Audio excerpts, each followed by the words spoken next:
কিছু পাহাড় আছে যেখানে যাওয়ার পর মনে হয় এখানে মানুষ আসে না, বরং পাহাড় নিজেই মানুষকে ডেকে নেয়।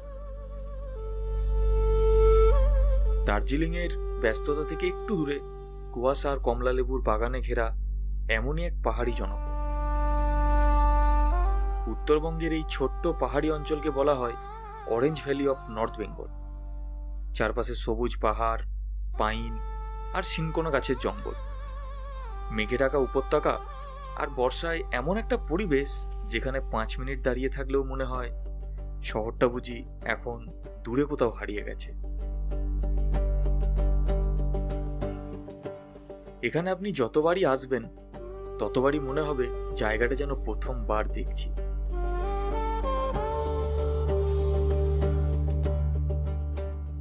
কখনো পাহাড় দেখা যাবে, কখনো পুরো পাহাড়টাই মেঘের মধ্যে হারিয়ে যাবে, কখনো দূরে তিস্তা, কখনো সামনে শুধু কুয়াশা। শিটং। আর এবার এই শিটংকেই আমরা দেখতে যাচ্ছিলাম বর্ষার একেবারে অন্যরকম রূপে। তবে এবারের গল্পে একটা বড় পরিবর্তন ছিল। প্রতিবারের মতো এবার আমাদের সঙ্গে ছিল না বাইক, এবার আমরা ছিলাম দুজন। দুটো ব্যাগ আর একটা ট্রেনের টিকিট নিয়ে বেরিয়ে পড়েছিলাম পাহাড়ের উদ্দেশ্যে। তো অনেকটা লং টাইম পর আবারও আমি নতুন ট্যুরের জন্য একদম রেডি। তবে এবার সব থেকে বড় সারপ্রাইজ হলো আমি এরপর বাইক নিয়ে যাচ্ছি না। আর আমাদের এই নতুন ট্রাভেল ব্লগ তোমাদের কেমন লাগছে অবশ্যই জানাবে। তো চলো লেটস গো। 10ই জুলাই বোলপুর স্টেশন থেকে রাত 10টা 10 মিনিটে আমাদের ট্রেন।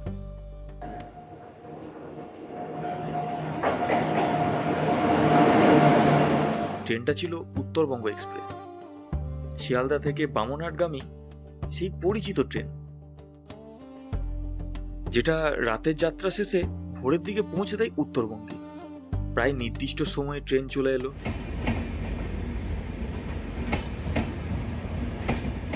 ব্যাগপত্র নিয়ে উঠে পড়লাম থার্ড এসির কামরায়। আর এখান থেকেই শুরু হলো আমাদের এবারের অদ্ভুত অভিজ্ঞতা। তো উত্তরবঙ্গ এক্সপ্রেস একদম অন টাইম আমরা পেয়ে গেছি এবং উঠেও পড়েছি। নিয়ার অ্যাবাউট 10টা 15তে বোলপুর স্টেশন থেকে ছেড়ে দিয়েছে আর আমাদের কোচে সকল জিনিস রেডি। তো চলো আমরা ফটাফট খাওয়া দাওয়াটা করে নিই।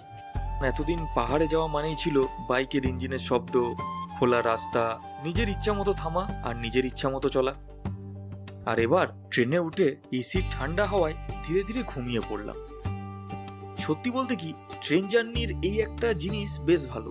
গাড়ি চালানোর টেনশন নেই, রাস্তার চিন্তা নেই, আরামে ঘুমোতে ঘুমোতে পাহাড়ের কাছে পৌঁছে যাওয়া।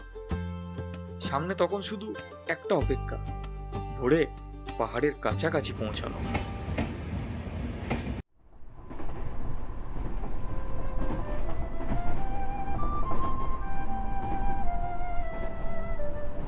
ঘুম ভাঙলো ঠিক ভোরের দিকে, তখনও ট্রেন আমাদের পৌঁছায়নি।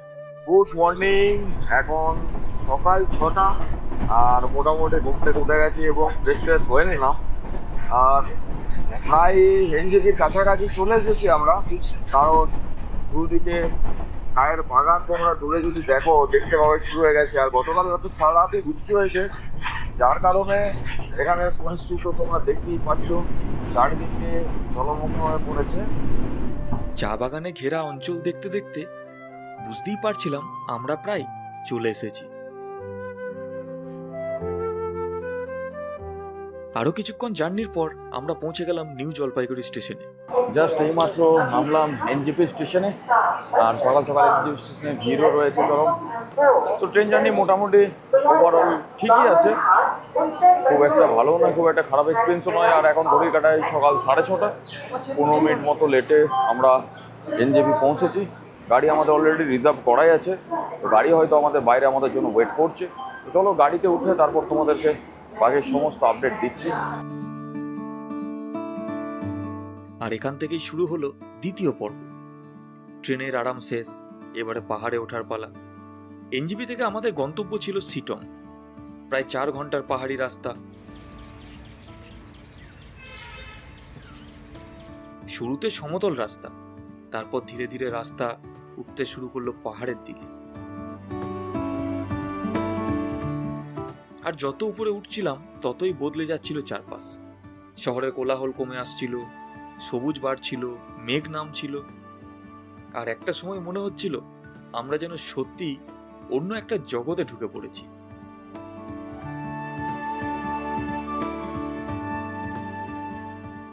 তবে একটা জিনিস বারবারই মনে হচ্ছিল, বাইক নিয়ে এই রাস্তাটা পার হওয়ার মজাটাই আলাদা। শেয়ার গাড়ির ভিতরে বসে পাহাড় দেখতে দেখতে যাওয়া যায় ঠিকই, কিন্তু বাইকের মতো সেই স্বাধীনতাটা নেই। তবু এবারের অভিজ্ঞতাটা অন্যরকম। প্রায় 4 ঘন্টার যাত্রা শেষে আমরা পৌঁছে গেলাম আপার সিটং।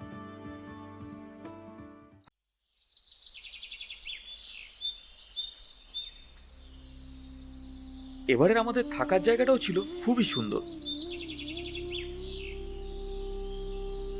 নিরিবিলি একটা হোমস্টে, চারপাশে সবুজ, পাহাড়ের গায়ে মেঘ, আর একটা অদ্ভুত শান্তি। শহরের হোটেলের মতো এখানে খুব বেশি কিছু নেই, কিন্তু আসলে সেটাই তো শিটংয়ের সৌন্দর্য। এখানে আপনি বিলাসিতা খুঁজতে এলে হয়তো হতাশ হবেন, কিন্তু নির্জনতা খুঁজতে এলে শিটং আপনাকে নিরাশ করবে না। তো আমরা পৌঁছে গেছি আপার সিটংয়ে, এবং আমাদের যে হোমস্টেটা এখানে রয়েছে রিহান কটেজ, সেখানে অলরেডি আমরা রুমে আমাদের জিনিসপত্র রেখে ফ্রেশ হয়ে নিয়েছি। এরপর লাঞ্চের পালা। এখন ঘড়ি কাটায় টাইম হলো দুপুর 12টা। একটু পরে আমরা লাঞ্চ করে নেবো, এবং লাঞ্চের পরেই আমরা চলে যাব এখানে যে টুকটাক সাইট সিনগুলো রয়েছে, কিছু কিছু সুন্দর প্লেস রয়েছে, সেগুলো তোমাদেরকে সবই আপডেট দেবো, সবই শেয়ার করব। আর আমাদের এবারে ট্রেন জার্নি করে সারা রাত জেগে যেভাবে ট্রেন জার্নি করলাম, তো তারপরে এসে এরকম একটা সুন্দর প্রপার্টিতে শান্ত নিরিবিলি পরিবেশে আমরা যখন স্টে করছি, এখানে আমাদের প্ল্যান আছে 4টা দিন থাকার। তো 4টা দিন শুধুমাত্র এই জায়গাটাকেই জাস্ট এক্সপ্লোর করব, আদার কোনো জায়গা আমরা যাচ্ছি না। খাওয়া দাওয়া করে একটু বিশ্রাম নিয়ে আমরা বেরিয়ে পড়লাম সাইট সিনে। আর আমাদের প্রথম গন্তব্য ছিল অহলধারা ভিউ পয়েন্ট।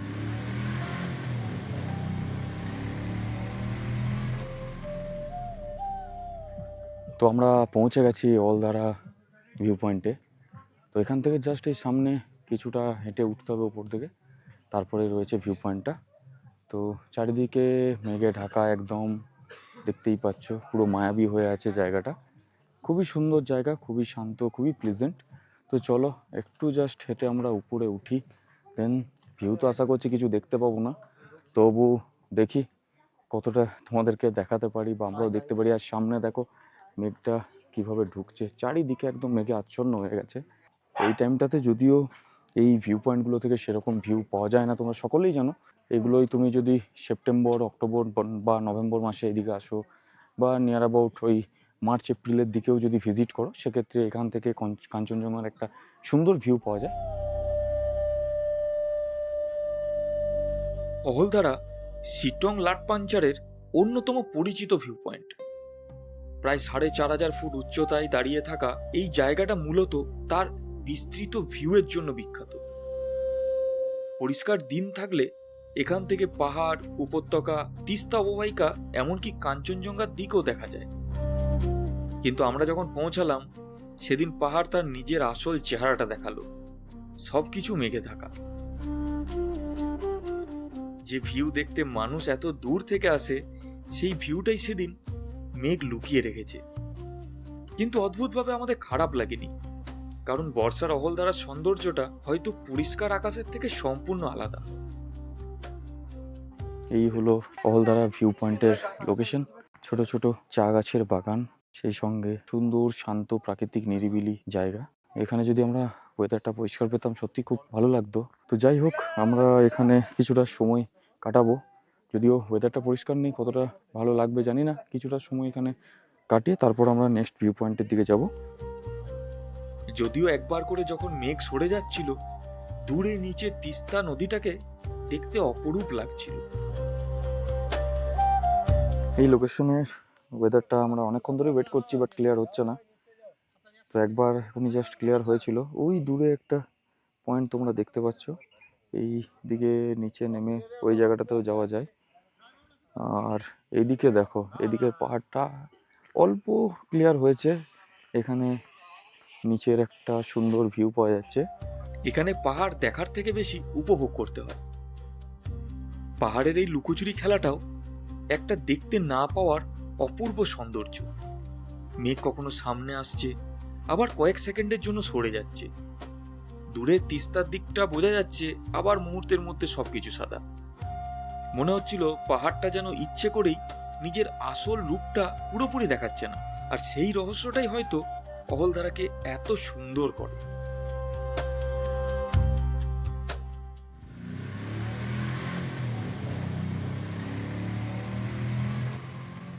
কিছুটা সময় সেখানে কাটিয়ে আবার আমরা ফিরে এলাম হোমস্টেতে। ধীরে ধীরে সন্ধে নেমে এলো, তারপর রাত্রের খাবার খেয়ে শুধু ঘুমিয়ে পড়া।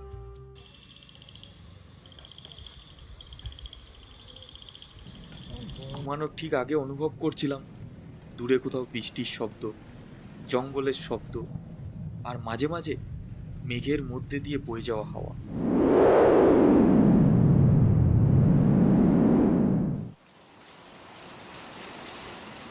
পরের দিন সকাল থেকেই পাহাড়ের মেজাজ গেল বিগড়ে। বৃষ্টি, আর এমন বৃষ্টি যে সকালে বেরোনোর প্রশ্নই নেই। অনেকক্ষণ অপেক্ষা করার পর যখন বৃষ্টি একটু কমলো, তখন আমরা বেরিয়ে পড়লাম। গন্তব্য যোগীঘাট ব্রিজ। পাহাড়ি রাস্তা ধরে এগোতে এগোতে বৃষ্টির জল তখন চারপাশের পাহাড়কে আরো সবুজ করে দিয়েছে।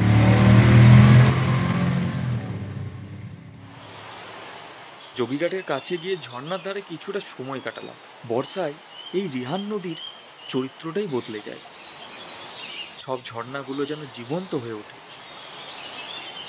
শুকনো সময়ে যে জায়গাটা হয়তো শুধু একটা ছোট্ট জলধারা, বর্ষায় সেটাই হয়ে ওঠে জীবন্ত।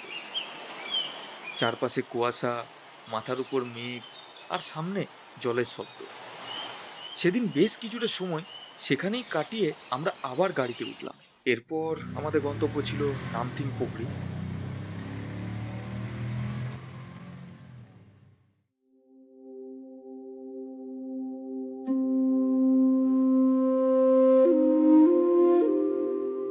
শিটংয়ের কাছাকাছি পাইন জঙ্গলে ঘেরা নামথিং পোকরিকে দেখলে প্রথমে মনে হবে এটা বুঝি সাধারণ একটা পাহাড়ি জলাশয়, কিন্তু জায়গাটার সঙ্গে জড়িয়ে আছে বেশ কিছু রহস্য। প্রায় 4500 ফুট উচ্চতার এই জলাশয়টি ঘন পাইন জঙ্গলে ঘেরা, আর এই অঞ্চলের অন্যতম আকর্ষণ হলো বিরল হিমালয়ান সালামান্ডার, যাদের আবাসস্থল হিসাবে নামথিং পোকরি পরিচিত। বর্ষার মেঘ আর জঙ্গলের মধ্যে দাঁড়িয়ে সেই জলাশয়টার একটা অন্যরকম আবহ। চারপাশে পাইন গাছ, তার মধ্যে কুয়াশা ঢুকে যাচ্ছে, আর কোথাও যেন একটা অদৃশ্য রহস্য লুকিয়ে আছে।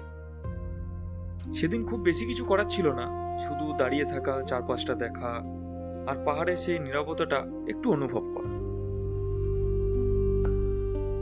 চারিদিকের অপূর্ব সৌন্দর্য উপভোগ করে আমরা পুনরায় ফিরে এলাম হোমস্টেতে। তারপর রাতের ডিনার কমপ্লিট করে আবারও সেই নিস্তব্ধতার মাঝে হারিয়ে যাবার পালা।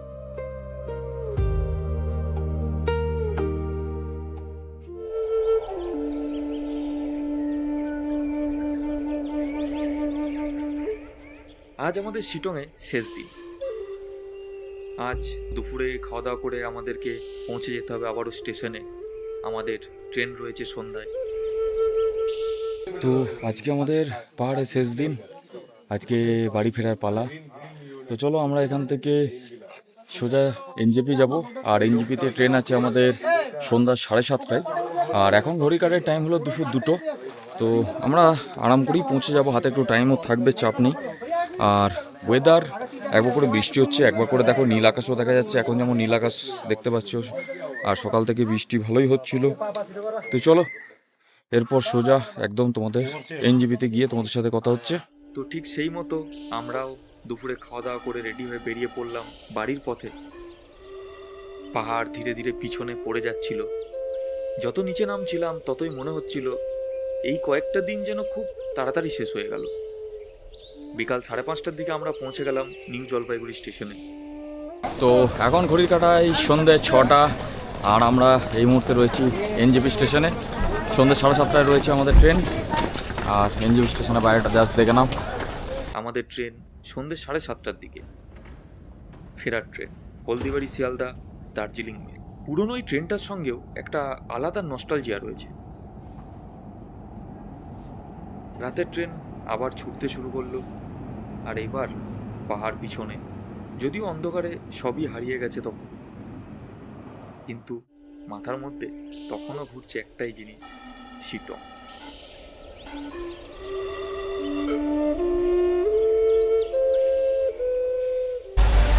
এইমাত্র জাস্ট আমরা নামলাম বোলপুর শান্তিনিকেতন স্টেশনে। এখন সময় রাত 3টে, আর একবার চোখ লেগে গেছিলো ট্রেনে, প্রচণ্ড ঘুমিয়েও গেছিলাম, আর ট্রেনটা একটু লেটও করেছিল। তো যাই হোক, বাইরে স্টেশনের বাইরে আমাদের গাড়ি দাঁড়িয়ে আছে, এখন এখান থেকে চলে যাবো সোজা বাড়ির পথে। তো চলো, এই ব্লগটা এখানেই শেষ করছি। কেমন লাগলো আমাদের প্রথম ট্রেন ব্লগ বা ট্রেন ট্রাভেল বলতে পারো, অবশ্যই কমেন্টে জানিও। তো চলো, আজকের মতো টাটা।